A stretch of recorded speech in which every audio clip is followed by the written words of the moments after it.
유튜브 시청자 여러분 안녕하세요. 빚진자TV의 42번째 묵상으로 인사드립니다. 형 에서를 속이고 이삭의 축복을 가로챈 야곱은 에서의 분노를 피해 외삼촌 라반의 집으로 떠나게 됩니다.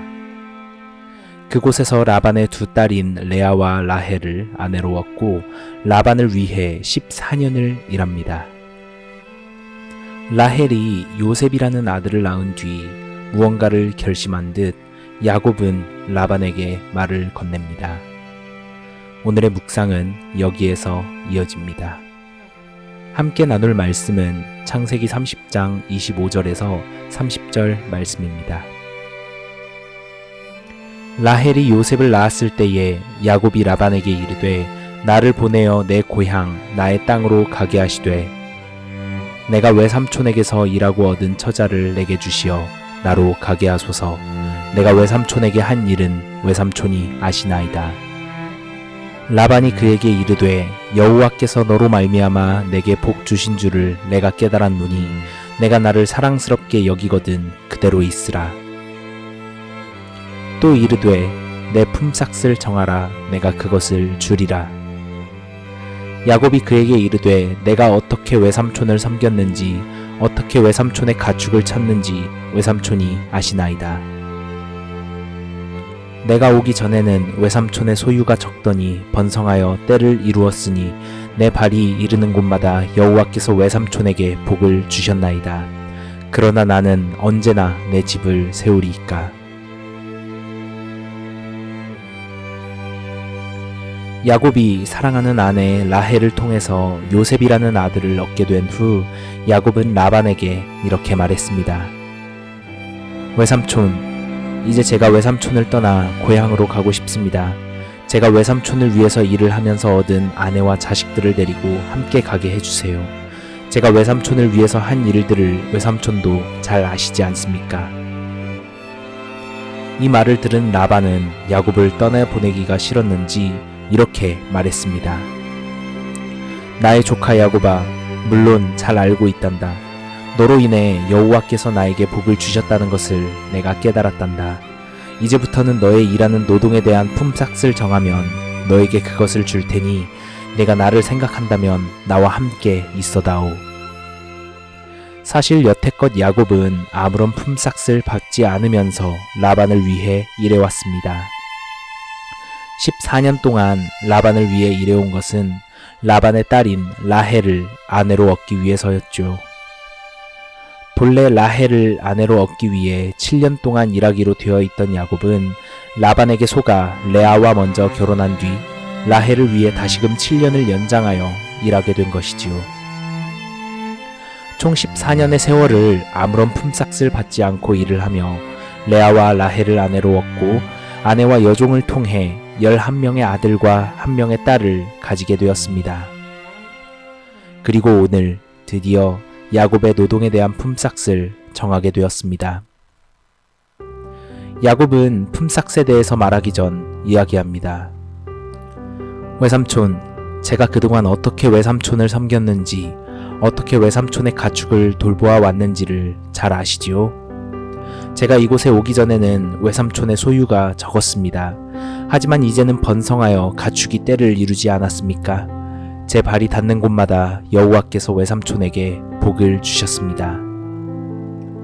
야곱은 그간 자신이 얼마나 열심히 장인어른이자 외삼촌인 라반을 섬겨왔고 그 결과가 어떻게 되었는지를 이야기합니다. 그리고 야곱은 이어서 말합니다. 하지만 외삼촌, 저는 언제쯤이나 저의 집을 세우겠습니까? 14년이라는 세월을 라반을 위해 일하며 아내와 자식까지 생겼지만 정작 본인의 재산은 없는 야곱의 상황이었습니다. 야곱이 아무리 라반의 재산을 불려줘봤자 그것은 야곱이 상속받을 재산도 아닙니다. 그 재산은 라반의 아들들이 물려받게 되겠지요. 그러니 야곱이 언제쯤이나 자신의 집을 세우겠냐는 이 말에는 분명 호소력이 있습니다. 이에 라반이 대답합니다. 그래 야곱아, 그럼 내가 너에게 무엇으로 품삯을 주면 되겠느냐? 외삼촌은 저에게 아무것도 주시지 않아도 됩니다. 다만 지금부터 제가 말하는 대로만 해주신다면 저는 계속해서 외삼촌의 가축들을 먹이고 돌보겠습니다. 야곱은 이렇게 조건을 걸었습니다.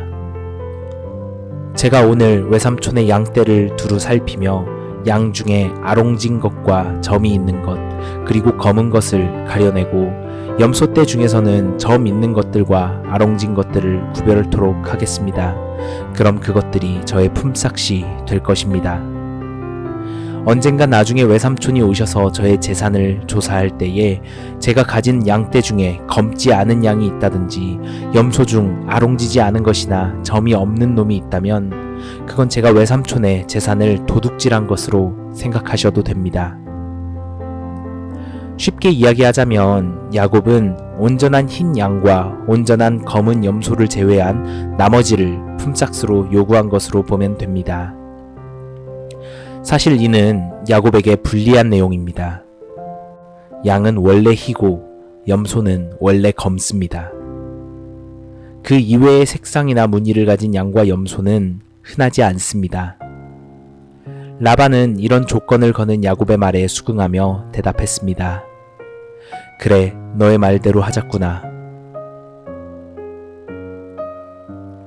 그런데 라반은 이 말을 야곱과 마친 뒤 곧바로 야곱이 이야기했던 색상의 양과 염소들을 자기 아들들에게 맡겨버리고는 사흘길이 떨어진 거리에서 돌보게 했습니다.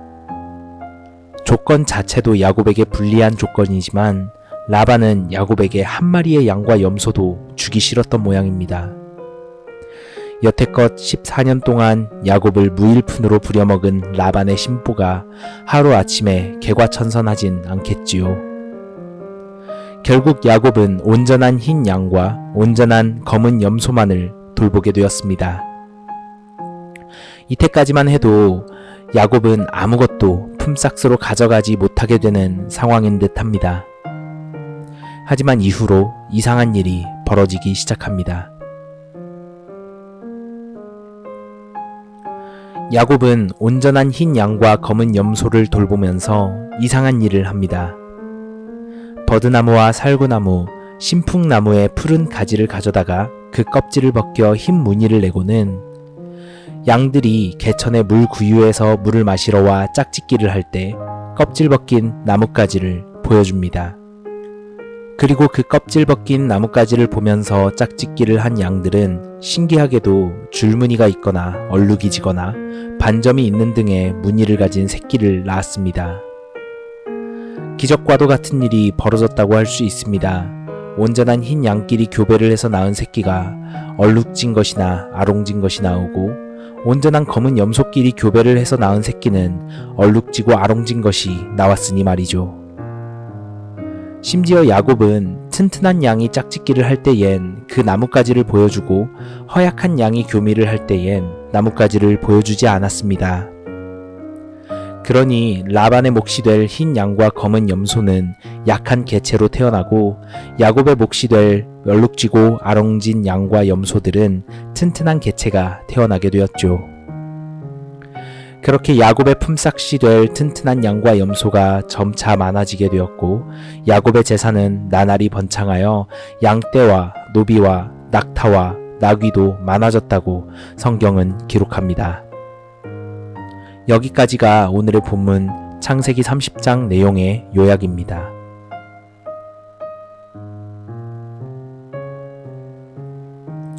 저는 오늘의 본문을 묵상하면서 야곱이 흰 양과 검은 염소를 통해 얼룩지고 아롱진 새끼들을 얻은 과정에 대해 의문점을 가졌습니다.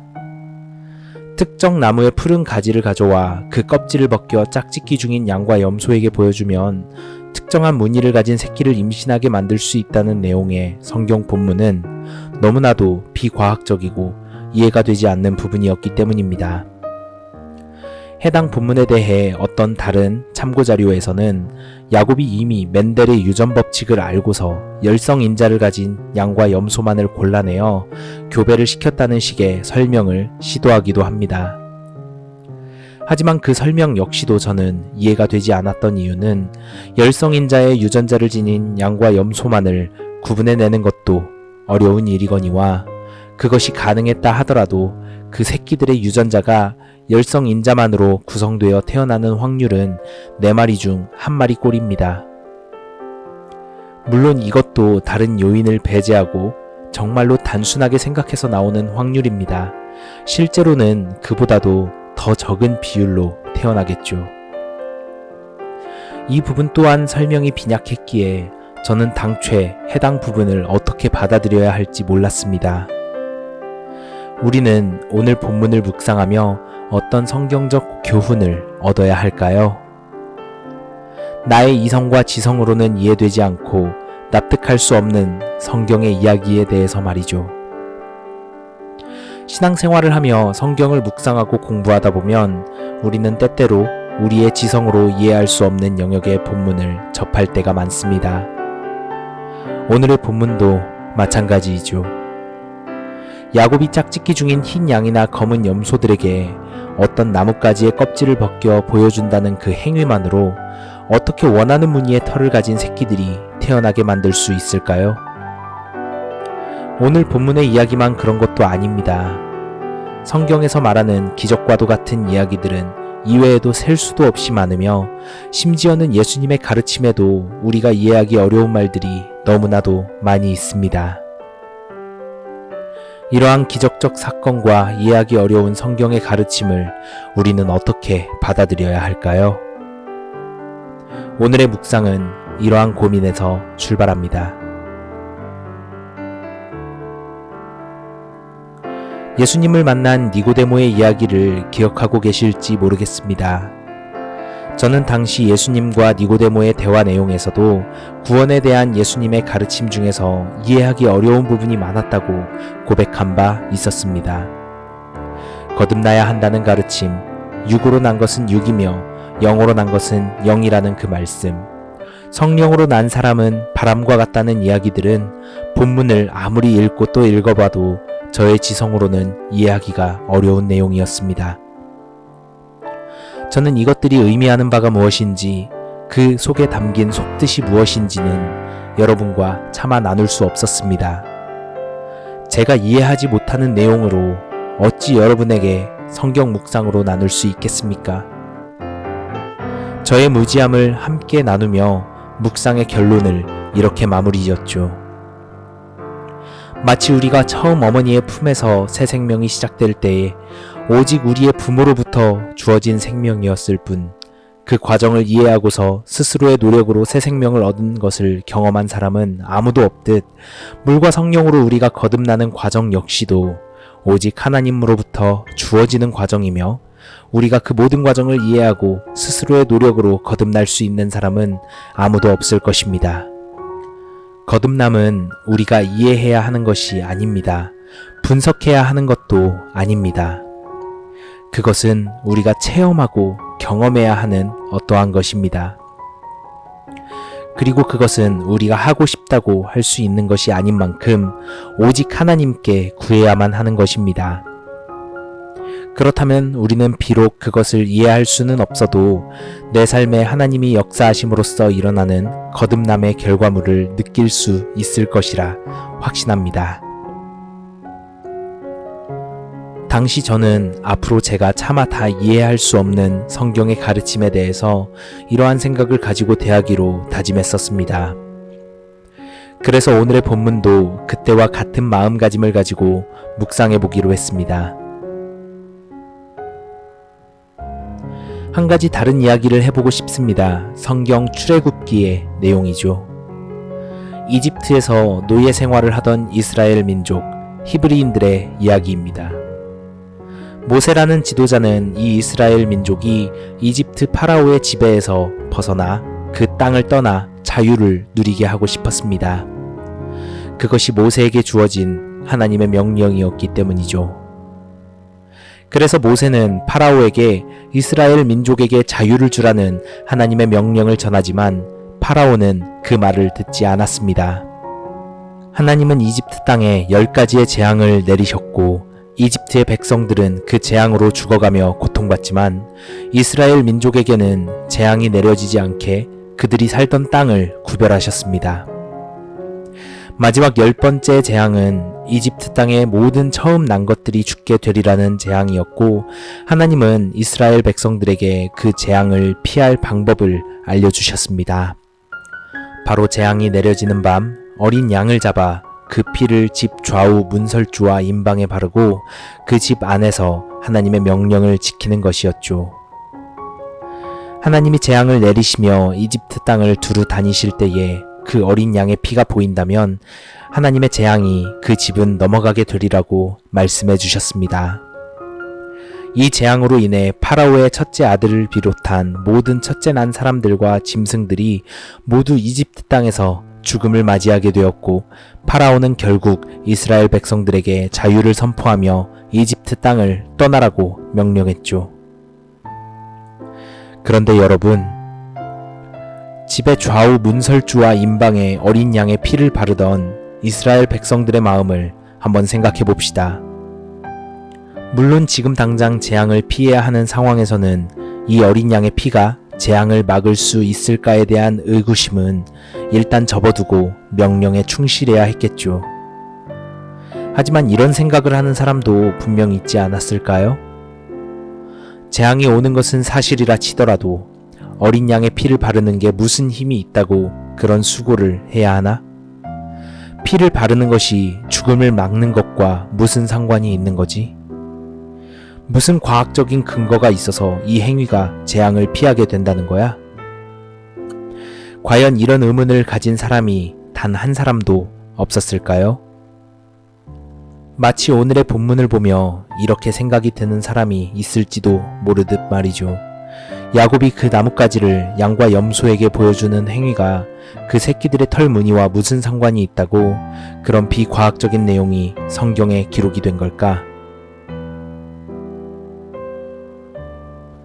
또 다른 이야기를 한 가지 더 언급하고 싶습니다. 예수님이 니고데모와의 대화에서도 언급했던 광야에서 장대 위에 달린 노뱀의 이야기입니다. 자유를 얻어 이집트를 빠져나와 약속의 땅으로 향하던 이스라엘 백성들은 곧 모세에게 불평불만을 토로하기 시작합니다. 이집트에서 노예로 잘 살던 우리를 왜 이 먹을 것도 없고 마실 물도 없는 광야로 끌고 나와 고생을 시키느냐. 이 불만을 들으신 여호와 하나님은 이스라엘 백성들에게 불뱀을 보내서 물게 하셨습니다. 많은 이스라엘 백성들이 불뱀에게 물려 죽게 되자 모세는 하나님께 이 백성을 살려달라 기도했습니다. 하나님은 모세에게 장대 위에 불뱀을 하나 만들어 매달아 놓으라고 명령하셨고, 모세는 놋으로 불뱀을 만들어 그것을 장대에 달아 매달았습니다. 그리고 뱀에 물린 사람들이 그 놋뱀을 쳐다보면 살게 되었죠. 분명 모세는 외쳤을 것입니다. 누구든지 불뱀에 물린 사람들은 여기 이 장대에 달린 뱀을 쳐다보시오. 그러면 살 것입니다. 하지만 누군가는 이렇게 생각했을지도 모릅니다. 아니, 지금 불뱀에게 물려서 온몸에 독이 퍼지고 있는 와중에 저 놋으로 만든 가짜 뱀을 쳐다보면 살게 된다고? 지금 해독제를 가져와도 시원찮을 파운국에 저걸 쳐다보는 게 과학적으로 내 몸에 무슨 연관성이 있다고 그걸 보라는 것이냐. 차라리 물을 한 잔이라도 더 마시는 게 독을 중화하는 데에 도움이 되겠으니 난 그걸 쳐다볼 시간에 물을 찾겠다. 마치 오늘의 본문을 보며 이렇게 생각이 드는 사람이 있을지도 모르듯 말이죠. 야곱이 나뭇가지를 양과 염소에게 보여주는 행위가 그 새끼들의 털 무늬와 무슨 상관이 있다고 그런 비과학적인 내용이 성경에 기록이 된 걸까? 오늘의 본문으로 돌아와서 생각을 해봅시다. 물론 앞서 말씀드린 이야기에서 나왔던 모세를 통한 하나님의 명령과는 다르게 오늘 본문의 경우 야곱이 나뭇가지의 껍질을 벗겨 양과 염소에게 보여준 행동은 그것이 하나님의 명령이었는지 아닌지 성경에 명시되어 있진 않습니다. 그러니 이것이 야곱 혼자만의 독단적인 행위였는지 아니면 하나님의 명령으로 그런 행동을 한 것인지는 명확히 알 수는 없는 내용이죠. 하지만 야곱은 창세기 31장에서 이것이 하나님의 사역이라고 고백하는 내용이 나옵니다. 심지어는 야곱의 품삯의 조건을 라반이 10번씩이나 변경해가며 점 있는 것이 야곱의 삭시 되리라고 말하면 하나님은 점 있는 새끼만을 태어나게 하셨고, 라반이 얼룩무늬 있는 것이 야곱의 삭시 되리라고 말하면 이번에는 하나님께서 얼룩무늬 있는 새끼들만 태어나게 하셨다고 말합니다. 즉, 야곱이 했던 이 이해가 되지 않는 행동이 하나님의 명령이었는지 아니면 야곱의 독단적 행위였는지는 알 수는 없지만, 양과 염소의 새끼들을 야곱의 삭스로 태어나게 하신 분은 하나님이심을 야곱은 고백하고 있다는 점입니다. 이것이 우리가 야곱에게서 배워야 하는 자세입니다. 우리는 성경에서 과학적으로 설명되지 않거나 나의 이성과 지성이 이해할 수 없는 내용의 이야기가 등장하면 어떻게든 그것을 설명하고 규명하며 이해 가능한 수준의 이야기로 만들어내기 위해 노력하는 경향이 있습니다. 물론 이것은 성경을 믿지 않는 사람들에게 성경을 전파하기 위해서 일반적인 사람들도 이해가 가능한 수준의 이야기로 만들어 복음을 전파하기 위한 하나의 방식으로 사용하기 위한 목적도 있습니다.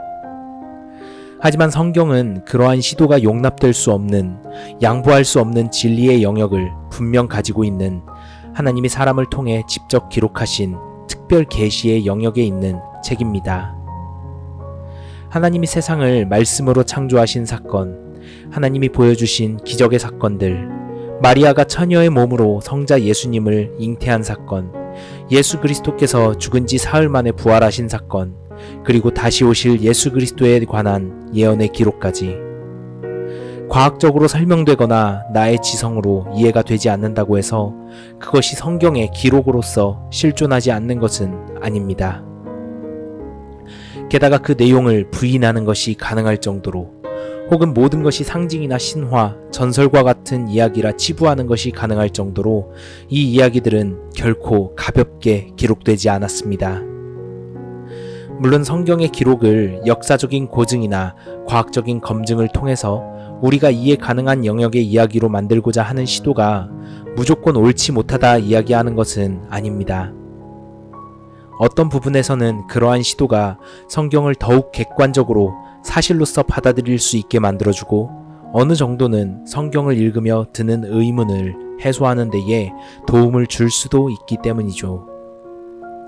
하지만 명백하게 우리가 이해할 수 없는 영역이며 정말 하나님께서 행하시는 기적의 사역이 아니면 설명될 수 없는 부분의 영역까지도 그러한 접근을 시도하는 것은 정말로 상당히 위험한 행위입니다.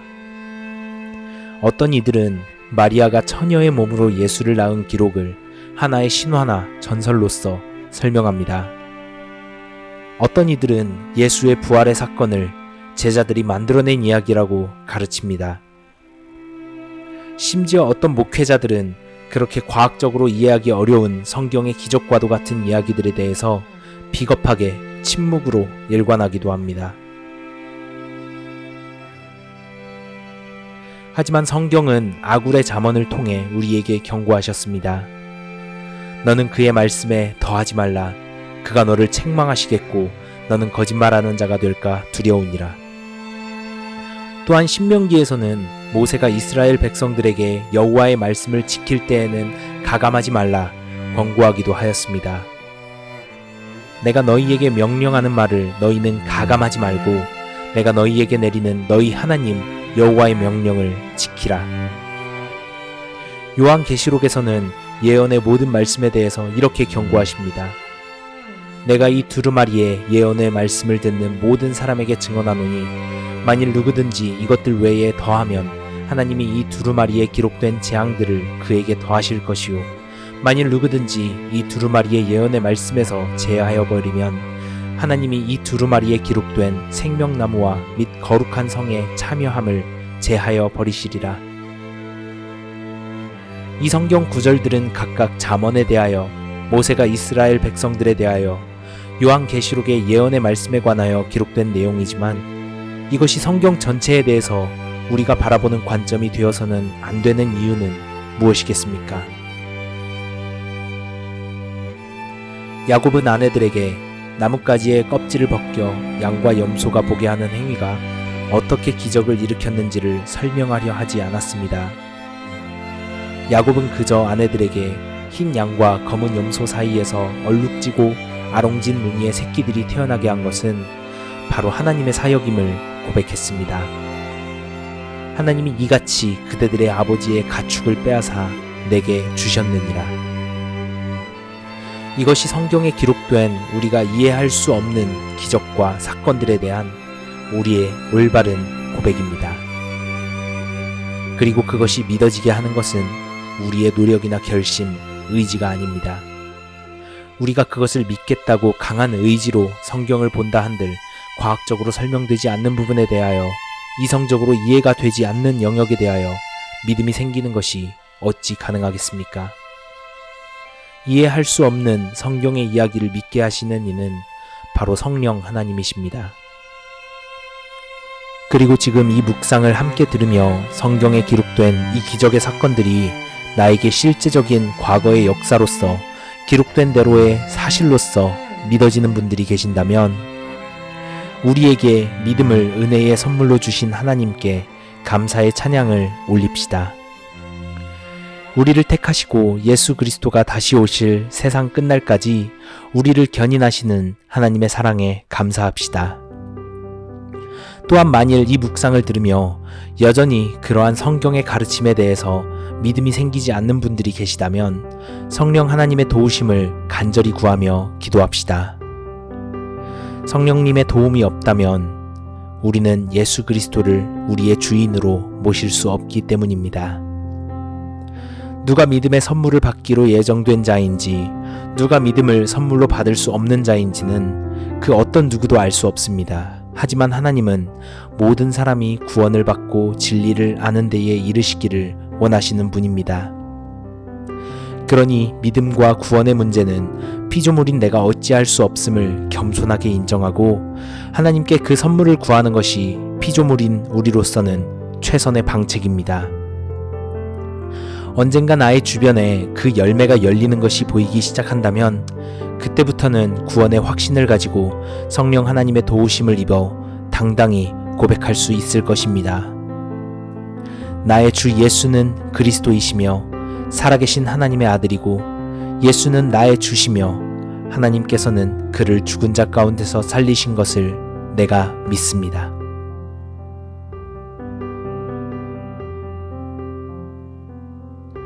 묵상을 마무리하며 찬양을 한 곡 들었습니다. Must Worship의 하나님의 선물입니다. 함께 나누며 우리에게 믿음을 선물로 주신 하나님의 은혜를 찬양했으면 합니다. 수고하고 무거운 짐진 자들아 모두 내게로 나오라. 내가 너희를 쉬게 하리라. 내 짐을 내게 놓아라. 나의 최선과 열심 그 어떤 노력으로 이룰 수 없는 그 은혜, 주님이 십자가에서 모두 감당하셨네. 연약한 날 위해. 너희는 그 은혜에 의하여 믿음으로 말미암아 구원을 얻었으니 이것은 너희에게서 난 것이 아니오 하나님의 선물이라.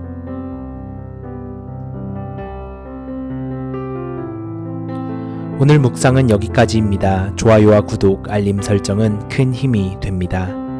빚진 자 TV 시청자 여러분 모두 평안하세요. 샬롬.